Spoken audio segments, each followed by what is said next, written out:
Okay.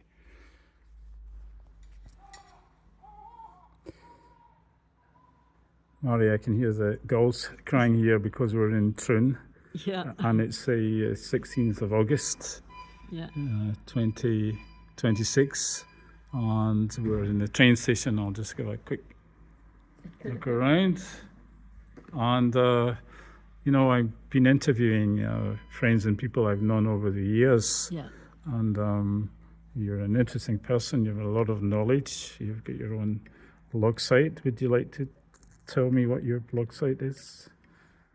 You do a blog site, don't you? Yeah, but I don't do it very regularly. You don't do it I regularly. take it seriously, but I've had a few things to say recently on my blog, marisutherland.blogspot.com, but I won't speak about that right now. That's all right, yes. But I'm also a filmmaker. I've made 21 independent feature films with another company, and I'm building my own company with my own creative works that I'm doing, which I've got in the pipeline, 3 or 4 of them. It's mostly with a Scottish theme. A Scottish theme, yes. So we'll be going on to our rich history and culture, which sometimes we don't appreciate. But we got together, I think, about quite a few years ago now. We were both together in the Bahai faith. Yes. What was the thing that attracted you to the Baha'i faith? Because, of course, it's from Iran, the Persia originally. Well, my view of it was very, very different, and be difficult to explain how I became a Baha'i, but I'll give you a potted version if you don't mind. I had visited by a mistake during the war that took place in the late 1970s, because at school, it used to be in Scotland, you could go on these cruise trips. They were educational cruises, and at that time they went round the whole of the Mediterranean. So we went to places like Delphi in Greece. We went to some of the places in Italy with the Roman Empire, the ruins of the Roman Empire. Malta, the Hypogeum, very, very well-known site. So this was to educate children, if you like, teenagers, in history. Right. And actually, interestingly enough, it was also the Templar sites, which you would have actually been quite interested in that whole trip. Yes. So I ended up, as a mistake, the whole boat ended up in Haifa instead of in Beirut, because the war broke out and they had to divert the ship to Haifa. So for 3 days we were stuck there, and strangely enough, despite the war going on, they continued with those trips into the hinterland of the shrines, the Christian shrines. And every time the bus passed the corner at the top of the hill in Haifa, there was this big building with orange trees. It was a big golden dome, very noticeable. And on the second day, I eventually plumped up the courage to ask the guide, who was the bus history guide, what was that building? I said, because it's very noticeable, it's quite luminous. What is it? And he said to me, it was the shrine of the Bab. Well, that meant nothing to me at the age of 17. I had no idea what the Shrine of the Bab was. And I said, but what is that? And he said, it's a shrine from the independent world religion, the Baha'i faith. So I went again, but what is that? I've never heard of that word Baha'i, or the Bab. So who are these people? So he was able to then say it's a religion that believes in the oneness of God.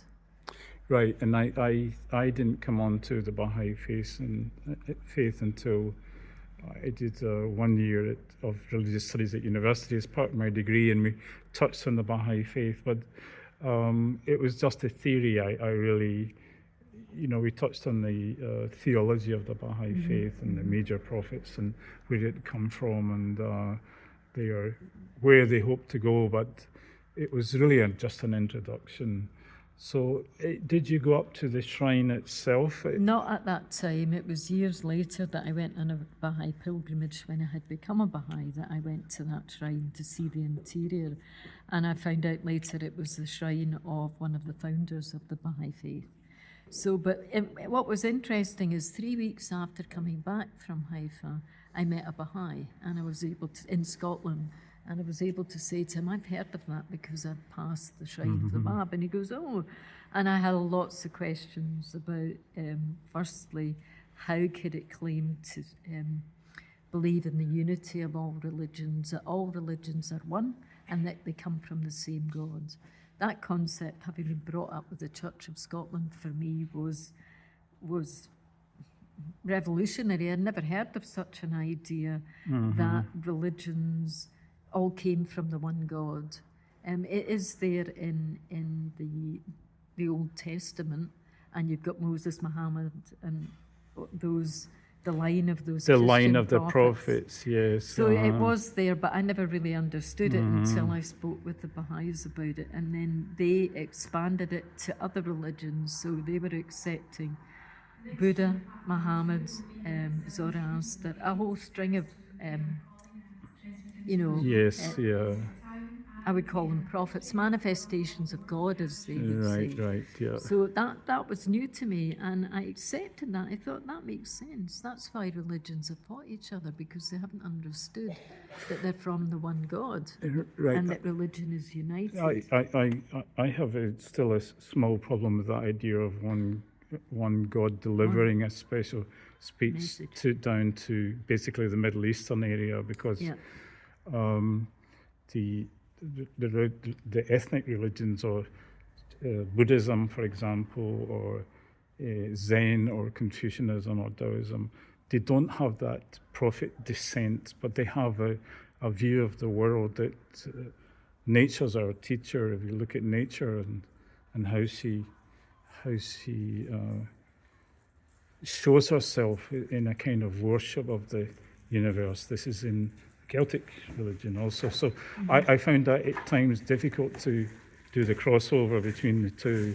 Yeah. How did you find that, having looked at? I still have issues with it. I Right, think it's very difficult for anybody to sort of go with anything all the way, because the train is coming.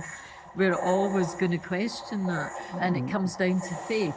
So when the train goes past, we can come back on to this issue of faith and how does that work.